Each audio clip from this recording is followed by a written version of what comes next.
หมากอีหยังนี่พี่น้องผู้ใดผู้จักกินได้อยู่บ่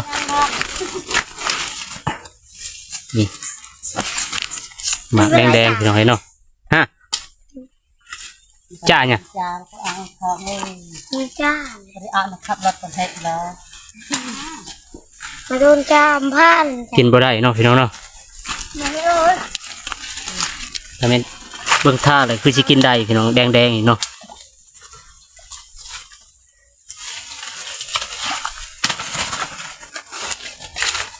เป็นได้ไหมครัว ได้ไม่ขว เมื่อยบ่ เมื่อย เอ้ย อย่าไปเมื่อยเลย เมื่อ ว้าว ย เมื่อยเอา ยิ้ม เบอร์ไปต่อ ยิ้มวาดนี่มันนี่ เบอร์ไปต่อพี่น้อง ก็ถือว่าประมาณ2 นาทีเอาเรียบร้อยพี่น้องเนาะใบตองลายจะกล่องอัญญะปุ๊ลายเนาะ และตัวโมไอ้จักอ่ะ ได้เจ้ายังบ่เมื่อบ่ ยังอ๋อ ยังบ่ลาย ได้2 เป้าเลยเนาะ2 เป้าแล้วก็ถือว่า30 ต้ม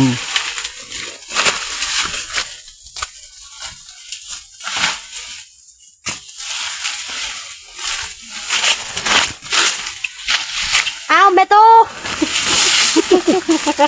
นี่เรียบร้อยแล้วเนาะ ลายแล้วเมตูเอ้ยมา ไป ให้เมตูมือ พากันเมื่อบัดนี้พี่น้องเอ้ยเนาะถือว่าเอาแล้วเรียบร้อยกันแล้วลังไลพากันเมื่อเลยบัดนี้ก็คือจะบ่ได้รีวิวตอนขับรถเด้อพี่น้องเด้อเพราะว่าอันนั้นขับรถเลยก็ถ่ายบรรยากาศบ่ได้พี่น้องเอ้ยเนาะเพราะว่ามาผู้เดียวบ่มีมือกล้องพี่น้องเอ้ยเขตชุมชนเมืองเซโปนก็จะเป็นแบบนี้หมดพี่น้องเอ้ยเนาะแต่ว่าชนเผ่าผู้ไทยนี่ก็จะอีกแบบเนาะ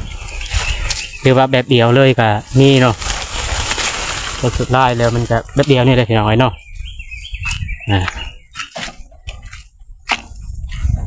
พูดรถไทยเนาะจอดทาไว้กลางทาง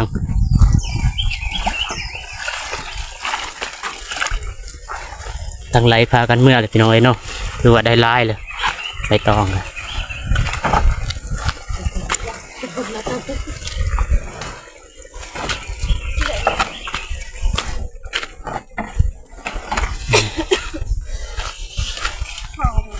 เดี๋ยวก็ลังไหลพากันเมื่อแบบนี้เนาะก็คือจะบ่ได้รีวิวตอนขับรถเนาะคือคอยได้ขับรถเองเลยก็โอกาสรีวิวท้ายบ่ได้เนาะก็คือบ่มีมือกองนี่แหละพี่น้อยเนาะคอมเมนต์มา2 คนนี่ผู้หนึงท้ายผู้หนึงขับก็ถือว่าได้เนาะอันนี้ขับเองท้ายบ่ได้พี่น้อยเนาะถือว่าเส้นทางก็ว่ายากกับบ่ยากพอดีเนาะเอาไปเบิ่งเขาเด็ดพักกันพี่น้อยเนาะเขาเอาพักกันจอง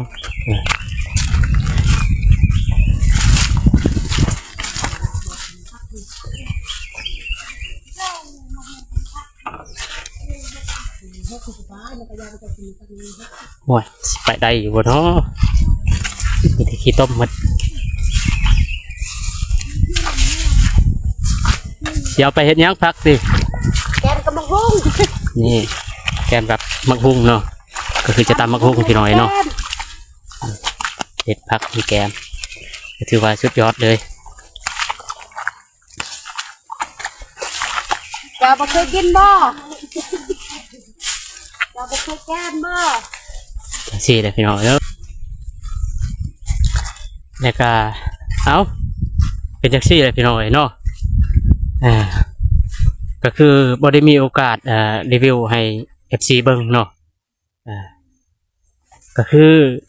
รถไทยก็ค่อยเป็นผู้ขับเองเนาะแต่ก็จะขับรถไทยแน่รีวิวแน่ก็คือเฮ็ดบ่ได้เนาะพี่น้องเนาะคือต้องมา2 คนมือกล้องเนาะแต่นี่บ่มีมือกล้องพี่น้อยเนาะบอกตรงๆเลยก็คือเฮ็ดเองถ่ายเองเนาะตัดต่อเองแบบนั้นเนาะก็คือบอกได้มีมือกล้องอะไรพี่น้องไว้เนาะบอกง่ายๆใช่คือจะบ่ค่อยเห็นหน้ารีวิวช่วงขับรถเนาะก็คือลักๆแล้วก็คือจะตอนขับรถไทยที่ว่าบรรยากาศดีเนาะ ไปกลับบ้านกันเนาะพากันเมื่อพี่น้อยเนาะเอา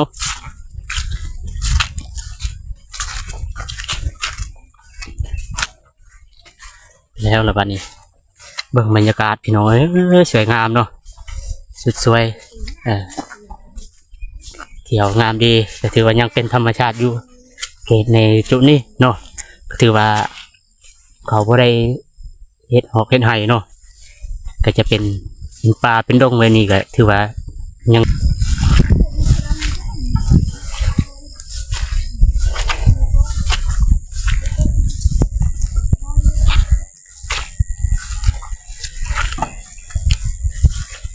ก็ถือว่าจบพี่น้อยเนาะ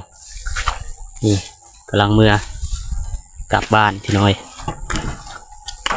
ออกไปนกเกร็ดนำช่วงนี้แล้วเราเที่ยวกันที่ไหนที่เกิดออนในกองเงินได้แล้วก็ถือว่าเป็นอะไรนั่นก็มารุ่น EP ที่2เนาะก็คือ EP ที่2ก็น่าจะเป็นมืออื่นพี่น้อยเนาะมือสั่นวันดีนี่แต่อันนี้แม่ครัวพี่น้อยเนาะถือว่าแม่ครัวมือนี่จัดเต็มเนาะเต็มคาราเบลโมเมนต์มือฮือมาเปียกครับทักทายสบายดีพ่อแม่พี่น้องสุขูสุคนเช่นเก่าเช่นเคยคือเดิมเนาะมื้อนี้พ่อกับซ่องบ่าวท่องเซโปนHTKเด้อพี่น้องเด้อเนาะแล้วมาพ่อกับผลงานที่ว่าสิมาเอาใบตองพี่น้องเนาะใบตองห่อข้าวต้มพี่น้องเนาะก็คือในมือนี่ก็สิมีงานดองอยู่บ้านเนาะก็คือทางเจ้าสาวก็น่าจะเป็นจุดเขตที่ว่าห่างไกลจากความเจริญเนาะแต่ก็มื้อนี้จะมี EP ที่2พี่น้องเนาะส่วนมื้อนี้นี่เราจะมาเก็บใบตองก็คือจุผู้หญิงเนาะจุแม่ครัวค่อยมีแต่ว่าขับรถไทยแหละมาส่งเขาเนาะก็คือจะไปน้ำกันนี่แหละพี่น้องเนาะแต่ว่าก็เก็บน้ำกันนี่เลยเนาะได้ลายชำได้ก็เอาชำนั้นได้น้อยก็เอาเนาะก็ถือว่าเป็นฮีเป็นคลองพี่น้องเนาะเอาไปเบิ่งบรรยากาศเลยพี่น้องเนาะเอาสิมาเบิ่งนะพวกผู้หญิงเนาะที่ว่าเขาได้เก็บใบตองไปกันเลย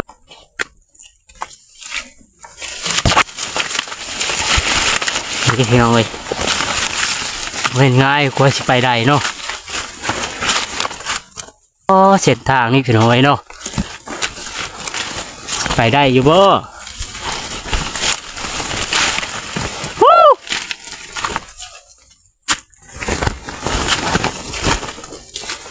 นี่เขาพี่น้องเนาะเขาได้ยินเลย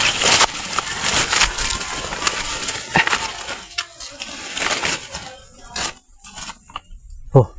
เสียงเขาไปได้บร้อพี่น้องเนาะ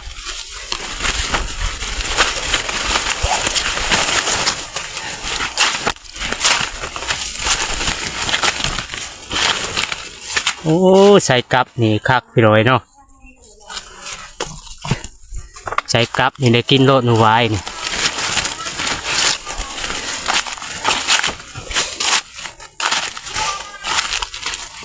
่หอยมันไปหอยนูไว้ไปเนาะสำหรับธรรมชาตินี่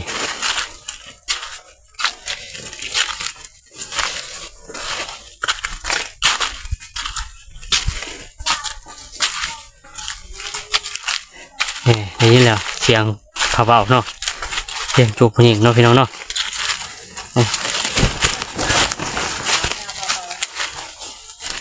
ใส่กับนี่น่าจะได้นูลายเลยพี่น้องเนาะแต่ว่า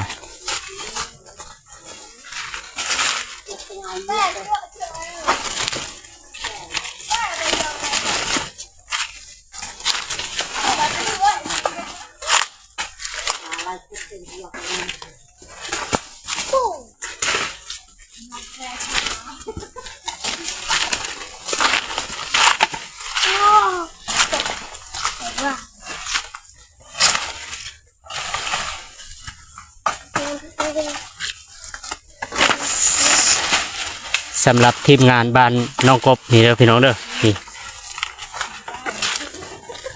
อันนี้แม่ห้างนี่เด้อ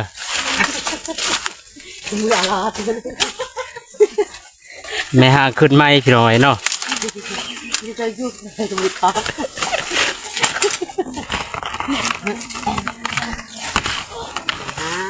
และนี่ก็คือวิธีเอาใบตองเนาะพี่น้องเนาะ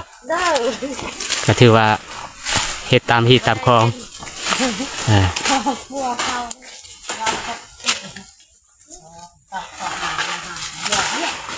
ยอดต้องการหอบทองไหมคะ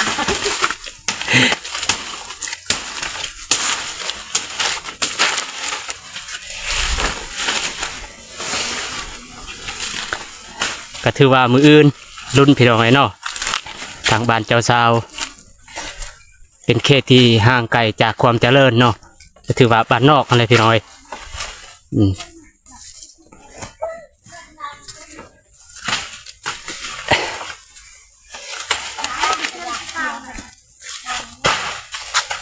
นี่ก็คือจุแม่ครัวเนาะที่ว่าเอาใบตอง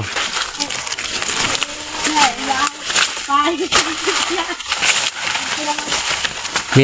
แต่ผู้ชายมาเด้อพี่น้องเด้อเช้ามืดอยู่นี่นี่ให้งามนี่ผู้ชายขึ้นใหม่นี่ห้องเจ๊มจากอันเราเอาลงขึ้นคนขับนี่โอ้ยเละเที่ยวเห็นไหมและนี่ก็คือวิธีเอาใบตองพี่น้องเนาะก็คือจะเฮ็ดข้าวต้มมือนี่ตอนครับอันน่ะเจ้าสาวเนาะ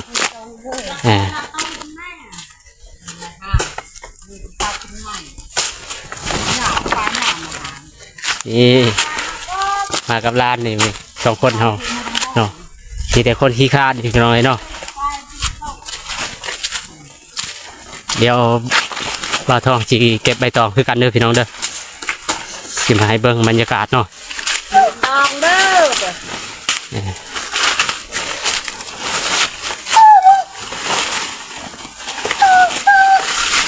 เธอเป็นไรตัวเนี่ยจ้าเบิร์นป่ะนี่มันจ้างสิหมากอีกยังนี่พี่น้องผู้ใดผู้จักกินได้อยู่ป่ะ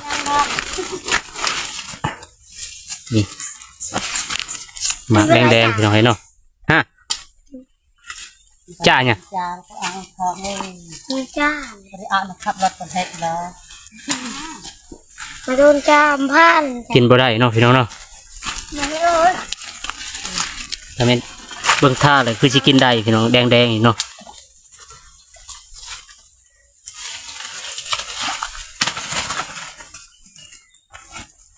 เราจ้าลานผ้าจากลานผ้าครับ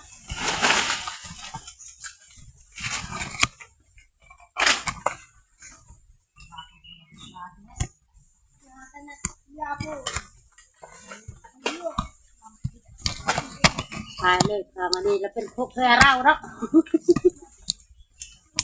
ดาวเราเนี่ยได้เราเลยได้เราเก่งไปเคสเนี่ยมั้ยใช่วินเนี่ยเอาเคสเลยเหี้ยไม่วินแค่ลั่นนะ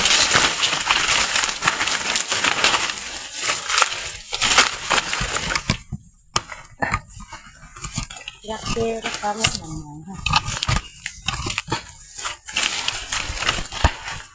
กล้วยไทยอ่อนน่ะนี่คือมันเป็นจับเดือนคือกล้วยไทยอ่อนไหนจะเติมต่ำไหนเม่นเยอะรักไอ้ไปเนี่ยก็ไทยว่าตอนเติมก็ต่ำ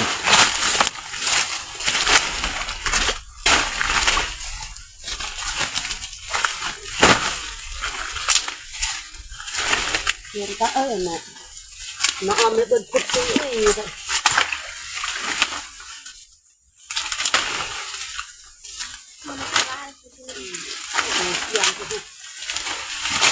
นี่น้อยเนาะใบห่อข้าวต้มเนาะซึ่งตอนแรกนี่ก็คือแม่ครัวจีห่อข้าวต้มเลยพี่น้องเนาะเดี๋ยวจะให้เบอร์อีพีช่องอีกเนาะคือว่า ทุนกันไปเลยพี่น้องเนาะ เชื่อเลยคือกระตากเลยมากระตาก ถือว่ามื้อนี่ถ้าว่าได้ไปทางบ้านเจ้าเช้าก็ถือว่าสิมารีวิวบรรยากาศอันนั้นทางบ้านนอกอันนั้นก็คือความเจริญเนาะ อ๋อไทยเป็น อย่างเส้นบ้านนอกอะไรพี่น้องเนาะ ตัดเหลือก และหลังจากที่เราเมื่อกับเขาจีมาห่อข้าวต้มนี่พี่น้องเนาะก็คือจุแม่ครัวพี่น้องเนาะ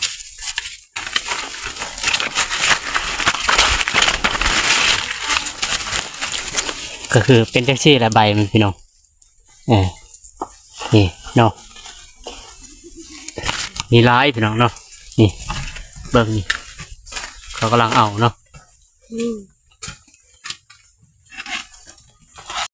เดี๋ยวบ่าวทองสิพาไปเลาะเบิ่งใบตองเนาะมันสิลายจำได้พี่น้อยเนาะ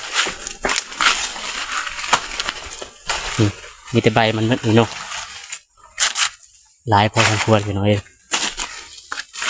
อันนี้คือต้นตาวเนาะก็ถือว่าแซ่บตาวอย่างนี้นี่มีแต่ต้นตาวมันพี่น้อยเนาะต้นตาวปุ๊บอยู่เพิ่งกับแม่เนาะพี่น้องเนาะนี่มีแต่ใบมันหมดนี่ให้เบิ้งชัดๆเลยเนาะ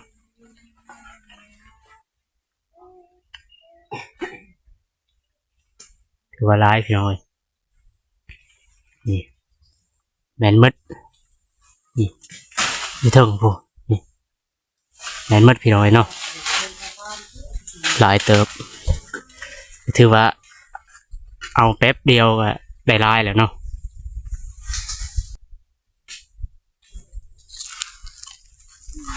น้ำห้วยพี่น้อง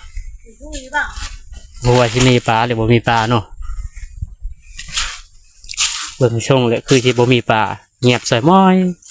บ่เห็นปลาชิวปลาซอนเนาะสุดลายห้วยนี่ก็จะมีแต่อันนั้นปลากั้งพี่น้อยเนาะปลากั้งนี่ถือว่าลายปลาชิวก็บ่ได้เห็นจักโตเลยเนาะ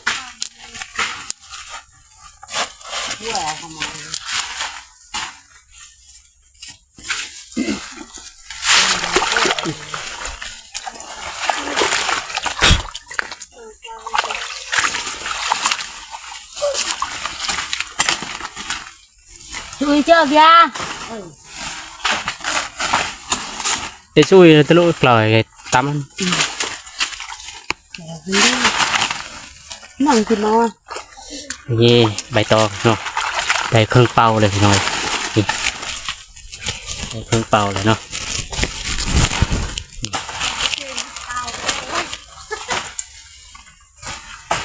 ได้เครื่องเป่าเลยพี่น้องนี่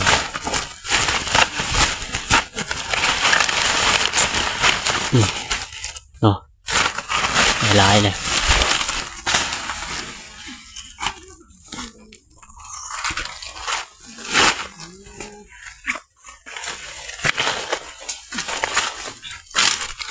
เดี๋ยวกลับมาเบิ่งอีกทางนี้ต่อพี่น้องนี่ใบเนาะเวลาตะเวนกำลังขึ้น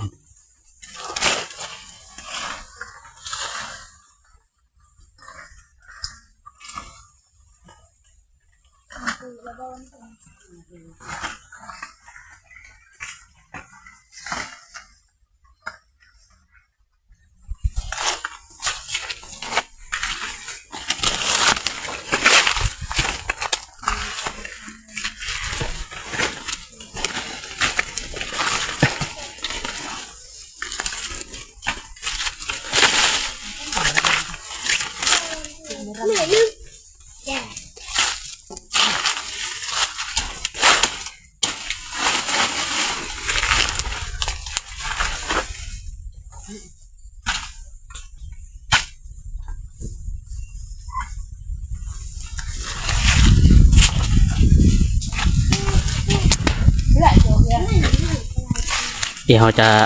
มารีวิวเส้นทางหนูเนาะใส่กับน่าจะได้ร้ายพี่น้องเนาะนี่น้องนี่เขาสะเลยพี่น้องเขาสะเลยเนาะไป ปลาในบริเวณจักโตเลยปลาบริมีเลยมิดสอยม้อยเลยเนาะปลาซิวกับบริเวณแต่ชุดลายมีแต่ชุดลายซิมีแต่ปลากังไปหน่อยเนาะปลากังนี่ถือว่าลายนี่มีแต่ใบตองมดนี่พี่น้องเลยเนาะนี่แมนมดนี่ปลาตัวลายนี่ถือว่าเบิดบรรยากพี่น้องเลยเนาะโอ้ใช้กับนี่ถือว่าชุดยอดพี่น้องเลยเนาะเดี๋ยวสิไปเลาะนำห้วยเด้อเลาะนำห้วยให้พี่น้องเบิ่งเนาะ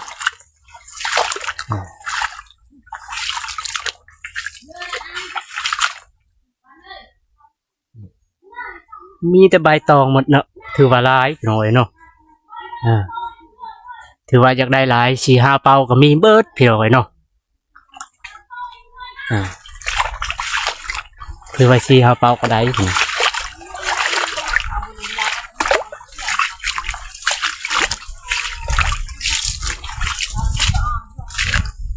นี่แหละหลังจากที่เอาใบตองเรียบร้อยแล้วกำลังไล่เมื่อเนาะหลังไล่พากันเมื่อ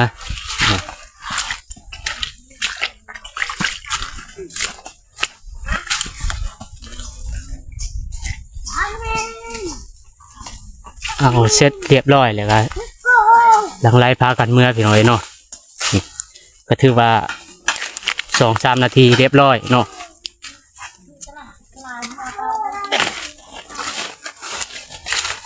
เป็นได้ไหมครัว ได้ไหมครัว เมื่อยบ่ เมื่อย เนี่ย เมื่อยเอา ยิ้มวาดนี่มันนี่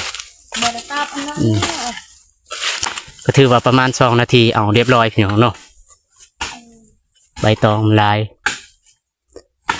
จะกวางอัญญะปุ๊ลายเนาะ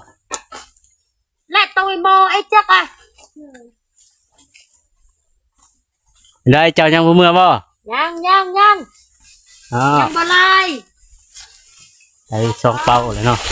2 เป้าเลยก็ถือว่า30 ต้ม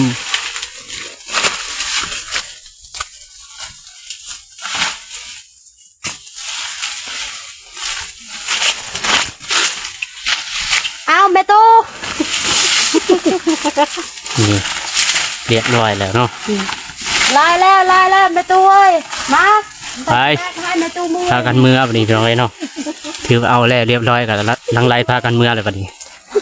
แต่คือจะบ่ได้รีวิวตอนขับรถเด้อพี่น้องเด้อเพราะว่าอันนั้นขับรถเลยก็ถ่ายบรรยากาศบ่ได้พี่น้องเนาะเพราะว่ามาผู้เดียวบ่มีมือกล้องพี่น้อง เห็นยังนี่แม่ตู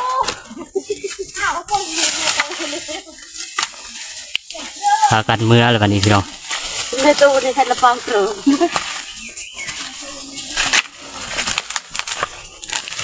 เป็นจังซี่เลยคันซีมีงานดองกับฮิตของประเพณีของชนเผ่าบลูเนาะพี่น้องเนาะสำหรับชนเผ่าบลูเขาก็จะเฮ็ดแบบนี้พี่น้องเนาะห่อข้าวตอกข้าวต้มสำหรับฮิตของประเพณี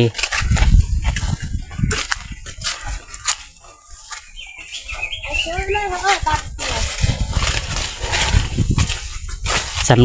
หรับตามเขตชุมชนเมืองเซโปนก็จะเป็นแบบนี้หมดพี่น้องเนาะแต่ว่าชนเผ่าผู้ไทยนี่ก็จะอีกแบบเนาะหรือว่าแบบเดียวเลยก็นี่เนาะก็สุดท้ายแล้วมันจะแบบเดียวนี่เลยพี่น้องเนาะ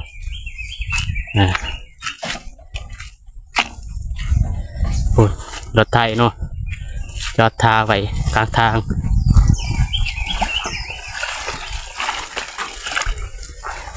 ทั้งไหลพากันเมื่อเลยพี่น้อยเนาะคือว่าได้ลายเลยไปตองเลย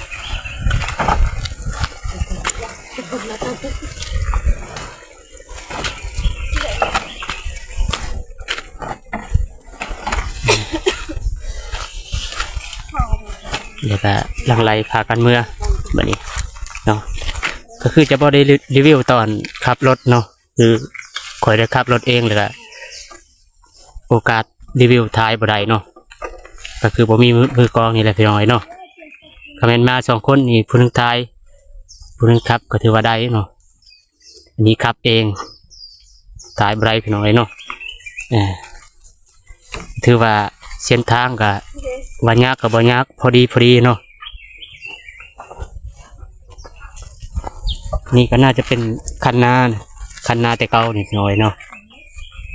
นาที่ว่าเขาปะแล้วเขาบ่เฮ็ดแล้วเนาะก็คือทรงสิเบิ่งนี่ก็คือว่าสิงามอยู่ถ้าไปเบิ่งเขาเด็ดผักกันพี่น้อยเนาะเขาเอาผักกันจอง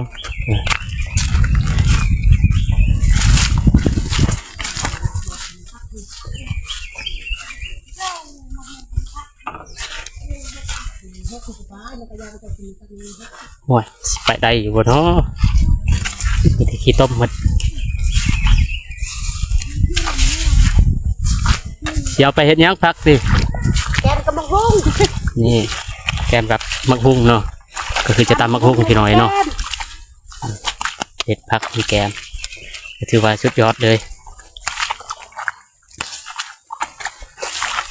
จะบ่เคยกินบ่จะบ่เคยแกนบ่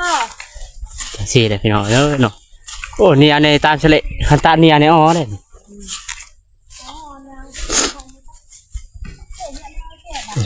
สิมารีวิวอีกหนึ่งบรรยากาศเนาะก็ถือว่ามีแต่ป่าดงห้วยพี่น้อยเนาะ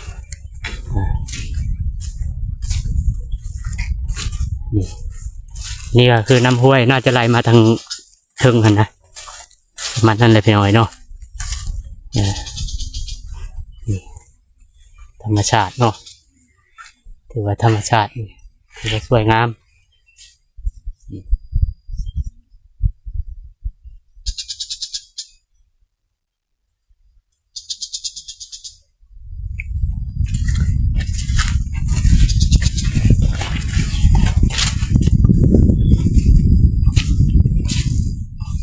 นี่ตรงไหนเนาะ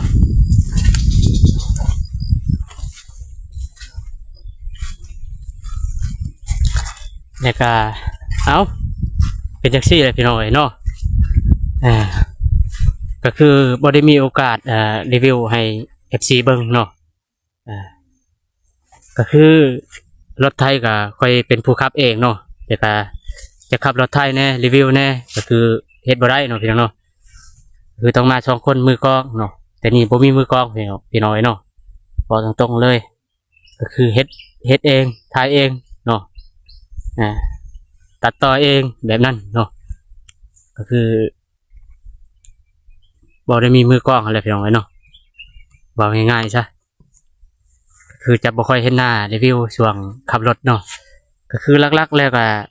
คือจะตอนขับรถไทยที่ว่าบรรยากาศดีเนาะไปกลับบ้านกันเนาะพากันเมื่อพี่น้องไว้เนาะเอา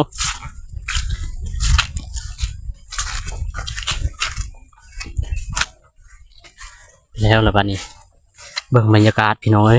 สวยงามเนาะสุดสวยเขียวงามดีแต่ถือว่ายังเป็นธรรมชาติอยู่เขตในจุดนี้เนาะก็ถือว่าเขาบ่ได้เฮ็ดหอกเฮ็ดไห่เนาะก็จะเป็นป่าเป็นดงไว้นี่ก็ถือว่ายังงามอยู่พี่น้องเนาะถือว่ายังสวยงามอยู่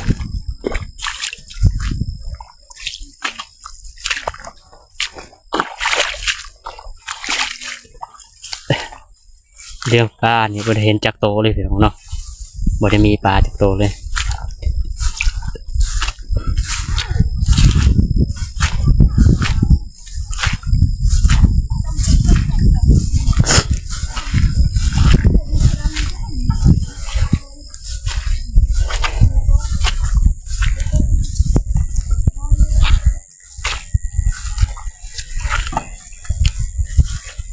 ก็ถือว่าจบพี่น้อยเนาะนี่กำลังมือกลับบ้านพี่น้อย